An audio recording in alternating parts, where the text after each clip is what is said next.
O'zbekistonda yarim tunda qanday falokat sodir bo'ldi?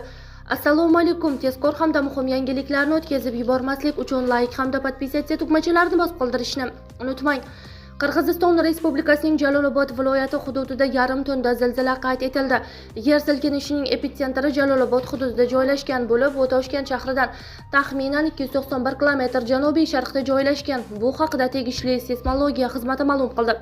Ma'lumotlarga ko'ra, zilzila 2026-yil 8-iyul kuni soat 00:54 da sodir bo'lgan. Epitsentr koordinatalari 41.19 n va 72.69 n nuqtalariga to'g'ri keladi. Yer silkinishi O'zbekistonning Farg'ona vodiysi hududlarida ham sezilgan. Jumladan, Paxtaobod tumanida zilzilaning kuchi 2-3 ballni tashkil etgan bo'lib, epitsentrgacha bo'lgan masofa 33 kilometrni tashkil qildi. Shuningdek, Izboskan tumani, Andijon tumani, Qo'rg'ontepa tumani, Xonobod shahri, Jalaquduq tumani, Uchqo'rg'on tumani hamda Andijon shahridagi yer silkinishi 2 ball kuch bilan his etilgan. Qo'shimcha seysmologik ma'lumotlarga ko'ra, zilzilaning magnitudasi 3.9, o'chog'ining chuqurligi esa 5 kilometrni tashkil etgan deyilgan xabarda.